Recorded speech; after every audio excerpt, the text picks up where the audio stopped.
આપણે વિદ્યુત રસાયણ ચેપ્ટર નંબર 3 માં બળતણ કોષ અને ધાતુનું ક્ષારણ આ બે થિયરી વિશે ચર્ચા કરીશું. તો સર્વપ્રથમ બળતણ કોષ એટલે શું?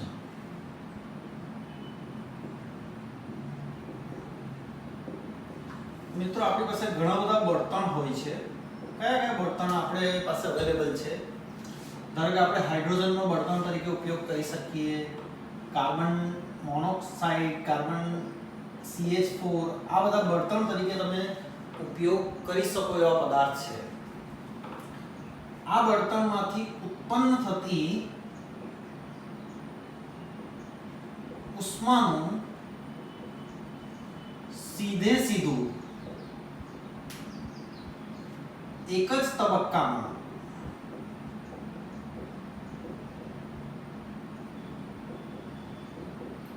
વિદ્યુત ઉર્જામાં રૂપાંતર કરતો કોષ.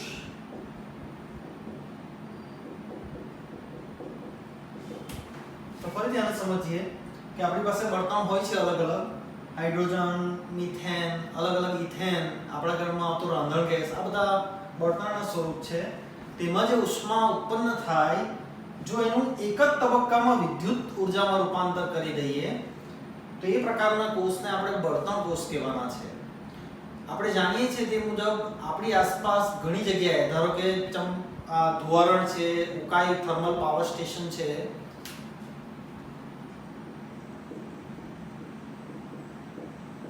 આ બધી જગ્યાએ બળતણમાંથી જ ઉર્જાનો વિદ્યુત ઉર્જા ઉત્પન્ન કરવામાં આવે છે. પરંતુ આ પ્રક્રિયા એક જ તબક્કામાં થતી નથી. એટલે કે જ્યારે ઉકાઈ પાવર સ્ટેશનની આપણે વાત કરીએ તો તેમાં શું થાય કે એમાં ખનિજ કોલસો તરીકે બળતણ તરીકે વપરાય.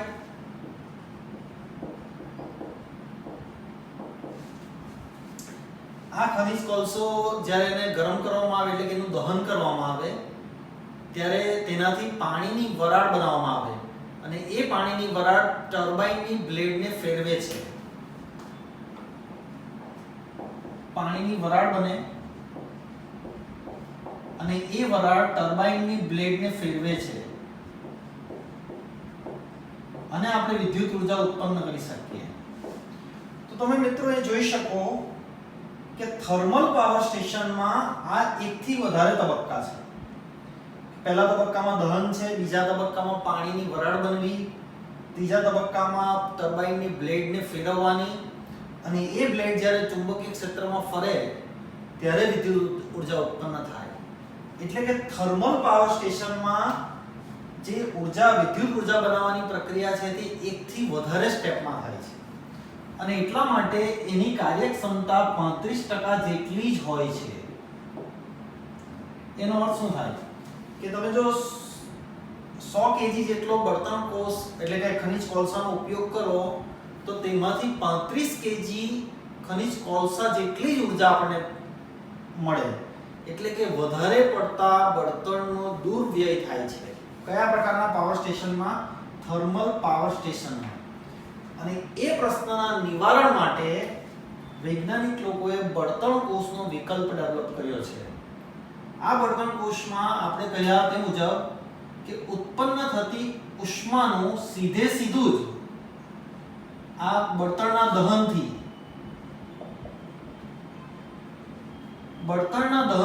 ઉત્પન્ન થતી ઉષ્માનું સીધું જ એક જ તબક્કામાં જો વિદ્યુત ઉર્જામાં રૂપાંતર કરી શકાતું હોય તો એ પ્રકારના કોષને આપણે બળતણ કોષ કહેવાના. વૈજ્ઞાનિકોના મત મુજબ આની કાર્યક્ષમતા 100% સુધી પણ હોઈ શકે. ખરેખર 100% મળતી નથી, પણ મેક્સિમમ 70 થી 75% જેવી કાર્યક્ષમતા મળે છે. અને એટલા માટે આજના સમયમાં આ એક કોન્સેપ્ટ ખૂબ જ પ્રચલિત બન્યો છે. તો હવે આપણે એની રચના વિશે જોઈશું કે બળતણ કોષ કેવી રીતે બનશે. તો બળતણ કોષ આપણે સમજાવતી વખતે એક આકૃતિ દોરીએ એટલે તમને ક્લિયરિટી આવશે. તો બળતણ કોષની રચનામાં માનો કે એક પાત્ર છે આ રીતે,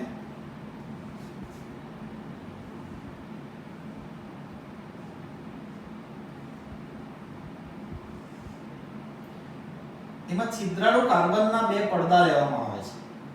આ ધારો કે પહેલો પડદો, તેમાં છિદ્રાળુ કાર્બન છે. આ પહેલો પડદો, આ બીજો પડદો, આ પણ છિદ્રાળુ કાર્બનનો જ પડદો છે. તો આપણે લખી શકીએ અહીંયા છિદ્રાળુ કાર્બનનો પડદો. આ પણ છિદ્રાળુ કાર્બનનો જ પડદો છે. આ જે પડદો છે તેના પર ઉદ્દીપક સ્વરૂપે આપણે પ્લેટિનમ અથવા પેલેડિયમનું મિશ્રણ લગાવી શકીએ. જે કાર્બનના પડદા પર પ્લેટિનમ અથવા પેલેડિયમનું મિશ્રણ લગાડેલું હોય તે કાર્બનના પડદાને આપણે એનોડ કહીશું. અને એનોડ પર સામાન્ય રીતે આપણે જાણીએ છીએ તે પ્રકારે કયો વિદ્યુતભાર હોય છે? ઋણ વિદ્યુતભાર. જે કાર્બનના પડદા પર પ્લેટિનમ પ્લસ Ag2O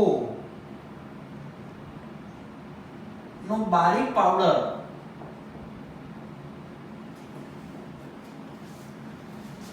જો આ પડદા પર પ્લેટિનમ પ્લસ Ag2O નો બારીક પાવડર લગાડેલો હોય તો એ પડદાને કેથોડ કહેશું અને ત્યાં ધન વિદ્યુતભાર હશે.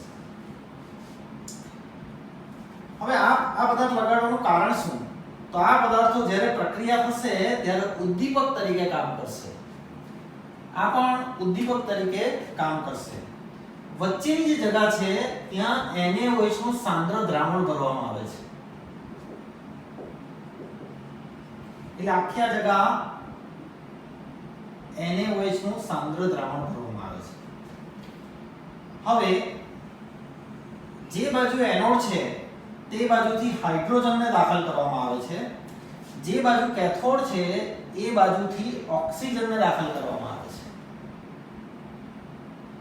અને પ્રક્રિયાના અંતે આ જગ્યાએથી કોષના ઉપરના ભાગમાંથી આપણને H2O છૂટો પડેલો મળશે. તો મિત્રો આ થઈ ગઈ એક બળતણ કોષની રચના. આમાં યાદ રાખવા માટે પહેલા યાદ રાખવાનું કે બે છિદ્રાળુ પડદા હોય છે. એના પર ઉદ્દીપક કયા કયા લગાડેલા છે તે ધ્યાન રાખવાનું. એનોડ પર કયો ઉદ્દીપક છે, કેથોડ પર કયો ઉદ્દીપક છે, એનોડ બાજુથી કયો બળતણ ગેસ પસાર કરવાનો છે, કેથોડ બાજુથી કયો બળતણ ગેસ પસાર કરવાનો છે, દ્રાવણ તરીકે કયો પદાર્થ લેવાનો છે, NaOH નું સાંદ્ર દ્રાવણ. આ પ્રકારની રચનાને બળતણ કોષની રચના કહીશું. હવે જ્યારે આ પ્રકારના કોષ બની જાય એટલે એના પર પ્રક્રિયા કઈ રીતે થશે? તો એનોડ ઉપર આપણે જાણીએ તે પ્રમાણે ઓક્સિડેશનની પ્રક્રિયા થાય. તો આપણી પાસે એનોડ ઉપર કયો પદાર્થ છે? હાઇડ્રોજન. તો H2 ની પ્રક્રિયા થાય. કોની સાથે? NaOH માં રહેલા OH સાથે. માનો કે H2 ની 4 OH સાથે પ્રક્રિયા થાય અને આપણને જવાબ આવે 4H2O 4 ઇલેક્ટ્રોન. આ એક ઓક્સિડેશનની પ્રક્રિયા થાય. આ દરમિયાન તમે જોઈ શકો ઇલેક્ટ્રોન ઉત્પન્ન થાય છે અને જે પ્રક્રિયામાં ઇલેક્ટ્રોન ઉત્પન્ન થતા હોય તે ઓક્સિડેશનની પ્રક્રિયા ગણીશું. હવે આના સંતુલન માટે 4H આ બાજુ છે, આ બાજુ 8 છે, એટલે આ બાજુ આપણે 2H લખીશું તો 2 ને 2 4 ને 4 8 થઈ ગયા. એ જ પ્રકારે કેથોડ ઉપરની પ્રક્રિયા આપણે જોઈશું. તો કેથોડ ઉપર તમે જોઈ શકો ઓક્સિજન આપણે પસાર કરતા છે એટલે કેથોડની પ્રક્રિયા O2 twice H2O 4 electron gives 4 OH ion. તો આ એક કેથોડની પ્રક્રિયા છે. આ પ્રક્રિયા દરમિયાન રિડક્શનમાં ઇલેક્ટ્રોન વપરાય છે એટલે આ પ્રક્રિયાને આપણે રિડક્શનની પ્રક્રિયા કહીશું. આ બંને પ્રક્રિયાનો જ્યારે સરવાળો જોવામાં આવે તો twice H2 O2 gives twice H2O આ પ્રકારનો ફાઇનલ જવાબ મળશે. એટલે આ મિત્રો હમણાં જ આપણે વાત કરી કે આ બળતણ કોષના પ્રક્રિયાના અંતે આપણને H2O મળે છે જે તમે અહીં જોઈ શકો twice H2O સ્વરૂપે. હવે આ કોષના બેનિફિટ કયા કયા છે કે શા માટે આ કોષ અત્યારે વધારે પ્રમાણમાં પ્રચલિત થાય છે? તો આ કોષ પ્રચલિત થવાનું મુખ્ય કારણ પ્રદૂષણ કરતો નથી.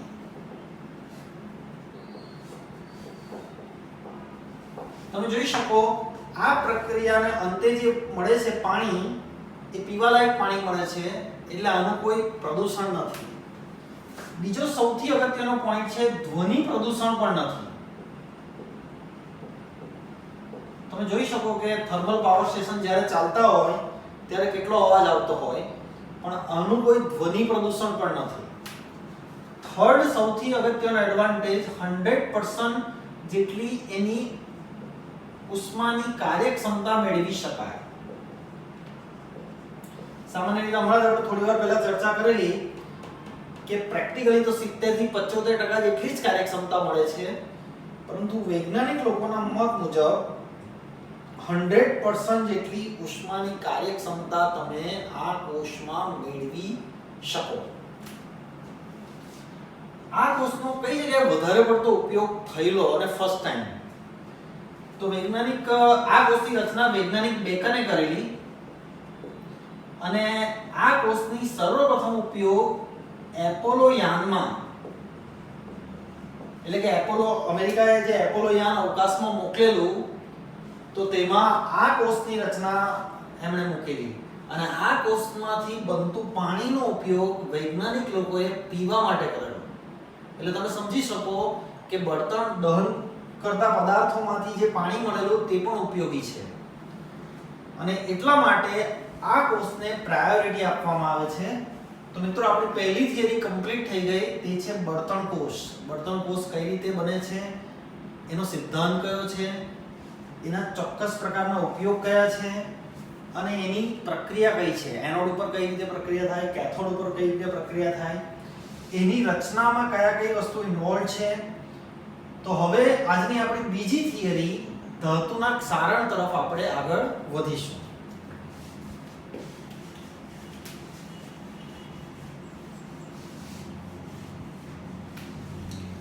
તો ઘણી વખત આપણે જોઈએ તો લોખંડ ઉપર લાલ કલરનો કાટ લાગી જાય છે. આપણે જોયું હશે કે ઘણી વખત આપણા રૂમમાં બારી હોય તો એ લોખંડ ઉપર લાલ કલરનો કાટ લાગી જાય અને કાટ લાગી જવાથી એ લોખંડની જે મજબૂતાઈ હોય તે ઘટે અને સમય જતા એ ક્ષયન પામે. એટલે આ બહુ લાંબી અને ધીમી પ્રોસેસ છે, એટલે તરત આપણને દેખાતી નથી. પરંતુ ઘણી જગ્યાએ જોયું હશે તો ધાતુનું ક્ષારણ, ઉદાહરણ તરીકે લોખંડ ઉપર કાટ લાગે.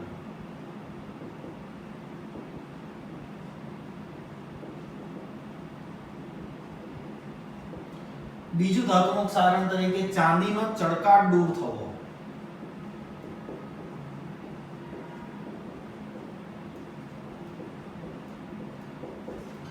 ત્રીજું કારણ તરીકે આપણે જોઈ શકીએ તો તાંબુ અને પિત્તળ ઉપર લીલા કલરનો ક્ષાર આવવો. આ બે પ્રેક્ટિકલી આપણે બહુ વખત અનુભવીએ છીએ કે લોખંડ ઉપર સામાન્ય રીતે કાટ લાગી જાય, ચાંદીનો ચળકાટ, ચાંદી નવી લાવીએ ત્યારે એકદમ ચળકાટ વાળી હોય, સમય જતા એનો ચળકાટ દૂર થઈ જાય. તાંબા અને પિત્તળ પર પણ એ લીલા કલરનો ક્ષાર આવી જાય. તો આ જે ત્રણ પ્રોસેસ છે તે ધાતુના ક્ષારણને લીધે થાય છે. હવે પ્રશ્ન એ થાય કે ધાતુ પર ક્ષારણ શા માટે થાય? તો કોઈ પણ ધાતુ હોય, માનો કે આ ધાતુનો ટુકડો છે, તો કોઈ પણ ધાતુ હોય તો એની સપાટી પર ઓક્સિજનની પ્રોસેસ થયા કરે. માનો કે વાતાવરણમાં ઓક્સિજન છે તો એ ઓક્સિજનની પ્રોસેસ થયા કરે, એટલે આ ધાતુની ઉપરની સપાટી પર ઓક્સિજન હોય છે. તથા આ ધાતુને ગમે ત્યારે ભેજનો સંપર્ક પણ થાય. ભેજ એટલે H2O. તમે જોઈ શકો અત્યારે લોખંડનો ટુકડો પડ્યો હોય, કશેથી પણ પાણી અથવા વાતાવરણનો ભેજ એના પર લાગી શકવાની શક્યતા છે. ત્રીજો પોઈન્ટ કે આ જે ધાતુની સપાટી હોય તે સપાટી પરના તમામ અણુઓ ખૂબ જ સુવ્યવસ્થિત અવસ્થામાં હોય એવું જરૂરી નથી.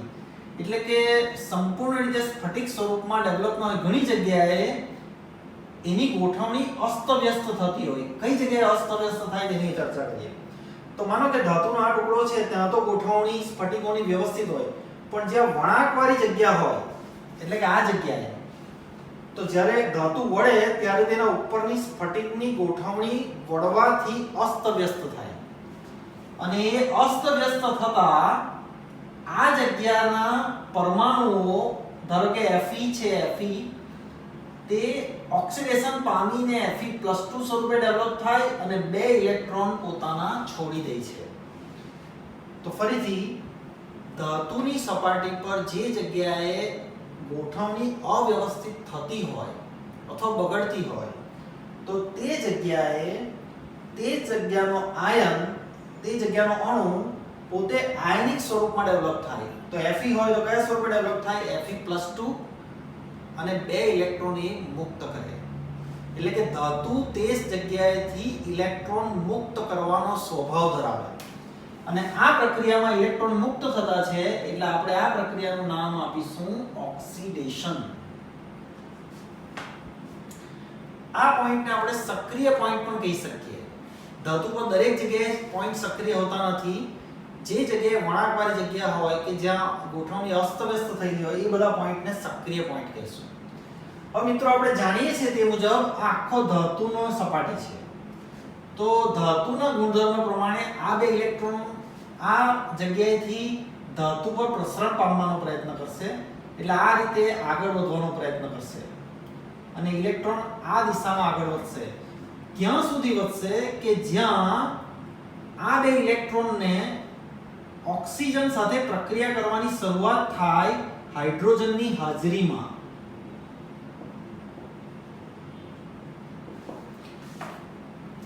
તો તેના માટે પણ ઇક્વેશન આપણે લખીએ તો ½ O2 plus twice H plus twice electron gives H2O. આ ઇક્વેશન પરથી શું ખ્યાલ આવે કે આ બે ઇલેક્ટ્રોન તો ફરતા અહીંથી નીકળેલા એટલે ફરતા ફરતા આમ આવશે. માનો કે અહીંયા પહોંચ્યા. જો કોઈ જગ્યાએ ઓક્સિજન તો હવામાં બધી જગ્યાએ છે એટલે ઓક્સિજન તો અહીંયા પણ મળવાનો છે, અહીંયા પણ મળવાનો છે.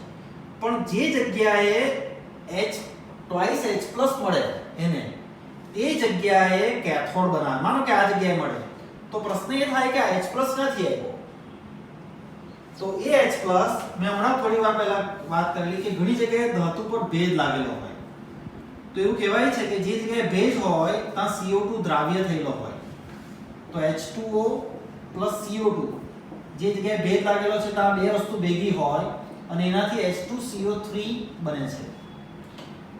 હવે આ પદાર્થ હંમેશા વિયોજિત થતો હોય છે અને વિયોજિત થતો હોય એટલે એમાંથી twice H plus છૂટા પડતા હોય છે. તો આ twice H plus માનો કે આ જગ્યાએ ભેજ લાગેલો છે તો એ જગ્યાએ કેથોડની રચના કરશે અને કેથોડ ઉપર કઈ કઈ વસ્તુની જરૂર પડે છે આપણાને? વાતાવરણમાંથી ઓક્સિજન મળી જ રહેવાનો છે, H2CO3 ના વિયોજનથી twice H plus પણ મળવાના જ છે અને આ બે ઇલેક્ટ્રોન તો આવવાના જ છે એટલે એ જગ્યાએ પાણીનો એક અણુ ડેવલપ થશે અને આ પ્રક્રિયાને રિડક્શનની પ્રક્રિયા કહેશું. તો મિત્રો આપણે જોયું કે ધાતુની સપાટી પર બંને પ્રક્રિયા થાય છે. એક ઓક્સિડેશનની પ્રક્રિયા, એક રિડક્શનની પ્રક્રિયા. ઇલેક્ટ્રોનની ટ્રાન્સફર થાય છે એટલે એક પ્રકારનો ધાતુની સપાટી પર વિદ્યુત કોષ ડેવલપ થાય છે અને આ વિદ્યુત કોષ ડેવલપ થવાથી ધાતુની સપાટી પર જે Fe+2 સ્વરૂપે બનેલો હતો તે પણ વધારે પ્રક્રિયા થતા ઓક્સિજનની હાજરીમાં Fe2O3 સ્વરૂપમાં રૂપાંતર પામે. એટલે અહીંયા જે આપણે શરૂઆતમાં Fe માંથી Fe+2 બનાવેલો તે હજુ વાતાવરણના ઓક્સિજનની હાજરીમાં Fe2O3 સ્વરૂપનો પદાર્થ બનાવે અને રિડક્શનમાં પાણી બનેલું જ છે એટલે જે જગ્યાએ Fe2O3 અને H2O ભેગા થાય એટલે કે આ કેથોડ પર ભેગા થાય તો એ જગ્યાએ Fe2O3 XH2O પ્રકારનો કાટ લાગે એટલે આ કેથોડ પર તમને નાના કાટ લાગવાની શરૂઆત થઈ જાય. માનો કે આ ભેજ હટીને આ જગ્યાએ આવી જાય તો આ જગ્યાએ કેથોડ લાગી જાય અને કેથોડ પર અહીંયા પણ આ Fe2O3 XH2O પ્રકારનો કાટ લાગે. જો આ જગ્યાએ લાગે તો એ પણ કેથોડ બની જાય અને અહીંયા પણ કાટ લાગે એટલે લોખંડની આખી સપાટી પર ધીમે ધીમે કાટ લાગે. મિત્રો આ કાટ લાગવાની પ્રક્રિયા ખૂબ જ ધીમી છે. રાસાયણિક ગતિકી જ્યારે ભણીશું ત્યારે આ ધીમી પ્રક્રિયાનું ઉદાહરણ છે. ધીમી પ્રક્રિયા હોવાથી આપણને તરત એનું ઓબ્ઝર્વેશન જોવા મળતું નથી. અને આપણે માત્ર આ જ યાદ રાખવાનું છે કે આ કાટ લાગે ત્યારે કઈ જગ્યાએ કાટ લાગે, ઓક્સિડેશન ક્યાંથી ચાલુ થાય, ઇલેક્ટ્રોનની મૂવમેન્ટ ક્યાંથી ચાલુ થાય, આ ઇલેક્ટ્રોનને કયા કયા પદાર્થ જોઈએ, તો આ ઇલેક્ટ્રોનને બે પદાર્થ જોઈએ, હાઇડ્રોજન H+ સ્વરૂપે જોઈએ, ઓક્સિજન તો વાતાવરણમાંથી મળવાનો જ છે. આ H+ ક્યાંથી આવે છે, તો જે પાણી અને વાતાવરણનો CO2 ઓગળેલો હોય H2CO3 સ્વરૂપે તેના વિયોજન દ્વારા આપણને H+ પ્રાપ્ત થાય. અને આ પ્રકારની આખી પ્રક્રિયા થાય એટલે અંતે આપણને Fe2O3XH2O પ્રકારનો કાટ અહીં લાગે. અને એ કાટનો કલર કયો હોય છે, તો એ લાલ કલરનો કાટ લાગે છે.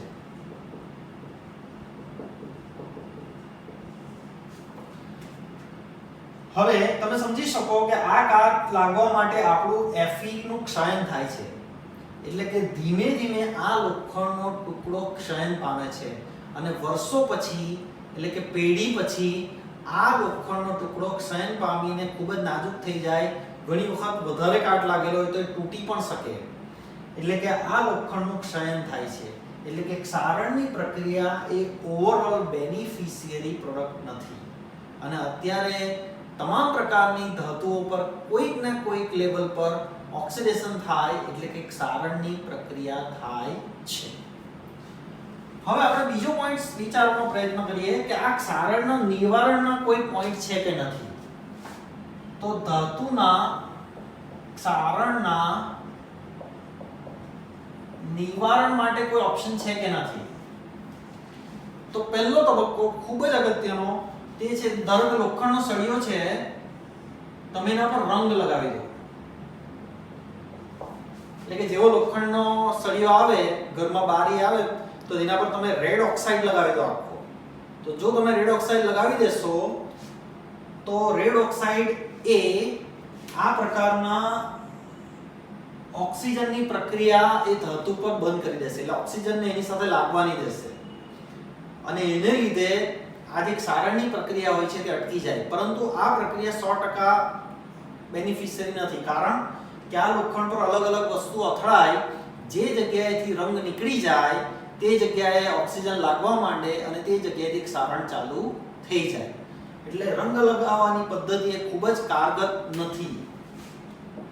બીજી પદ્ધતિ છે, માનો કે ધાતુનો સળિયો છે, એના પર કોઈક ધાતુનું અસ્તર ચડાવી દઈએ.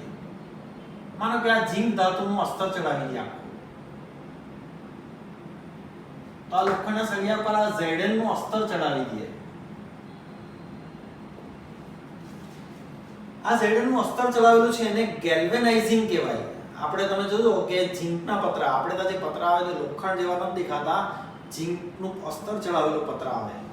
એટલે આખા પતરા પર લોખંડ પર Zn નું અસ્તર ચડાવેલું હોય અને એ પ્રક્રિયાને ગેલ્વેનાઇઝિંગની પ્રક્રિયા કહેશું. હવે પ્રશ્ન એ થાય કે કોઈ જગ્યાએથી માનો કે આ ઝીંકનું અસ્તર આટલા ભાગમાંથી નીકળી ગયું તો પછી શું થાય?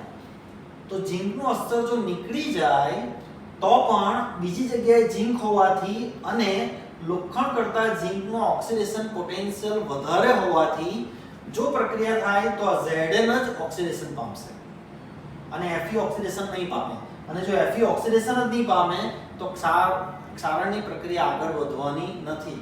એટલે આ પ્રક્રિયા ખૂબ જ કારગર છે અને ઔદ્યોગિક રીતે વધારે પડતી જગ્યાએ આ ગેલ્વેનાઇઝિંગના અસ્તર ચડાવેલું હોય છે. એટલે કે ગેલ્વેનાઇઝિંગના પતરા મળે છે. થર્ડ ઓપ્શન છે સ્ટીમરમાં ઉપયોગ કરાતો ઓપ્શન. માનો કે સ્ટીમરની સપાટી છે એ લોખંડની સપાટી છે આખી. તો સ્ટીમરની સપાટી પર નીચેના ભાગે ધાતુના ચોસલા લગાવી દઈએ.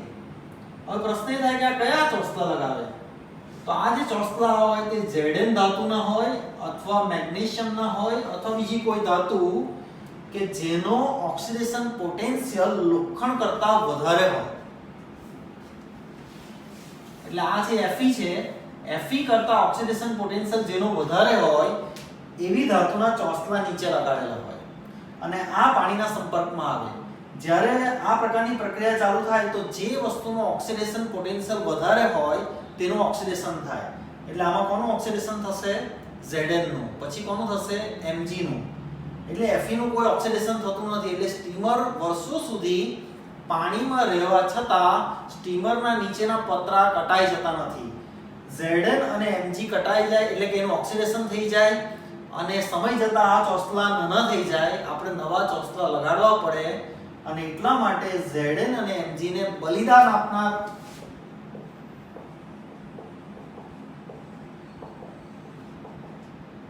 તત્વો પણ કહી શકાય.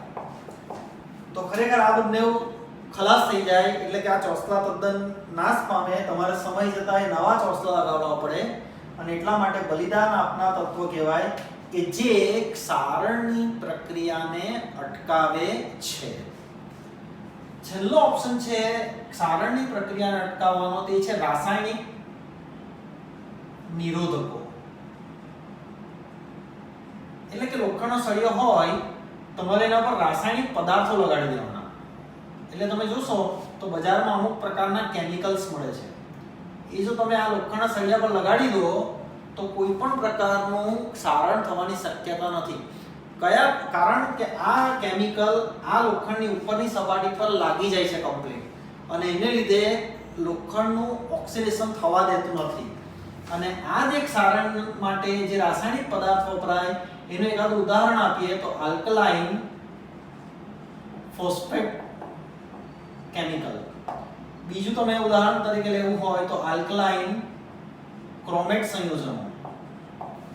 જો તમે આવા સંયોજનો લોખંડની ઉપરની સપાટી પર કેમિકલ સ્વરૂપે લગાડી દો તો એ રાસાયણિક બંધથી જોડાઈ જાય નથી અને એક વખત એ જોડાઈ જાય પછી એક ક્ષારણ પામતા નથી. અને એટલા માટે તમે જોજો કે ઘણી જગ્યાએ લોખંડના સળિયા હોય તે ક્ષારણ પ્રૂફ હોય, તેના પર કેમિકલ પ્રોસેસ કરેલી હોય છે અને એટલા માટે કોઈ દિવસ કટાતા નથી. તો મિત્રો આ થઈ ગઈ એક સંપૂર્ણ ક્ષારણની પ્રક્રિયા. ક્ષારણની પ્રક્રિયામાં ધાતુ તરીકે આપણે લોખંડને પસંદ કરી એટલે કે લોખંડનું ક્ષારણ જોયું અને એમાં કઈ રીતે ઓક્સિડેશન પ્રક્રિયા થાય, કઈ રીતે રિડક્શન પ્રક્રિયા થાય, સંપૂર્ણ પ્રક્રિયાને અંતે કઈ રીતે કાટ લાગે અને એ કાટના નિવારણ માટે કઈ કઈ પદ્ધતિઓ અવેલેબલ છે એના વિશેની સંપૂર્ણ ચર્ચા કરી. નમસ્કાર.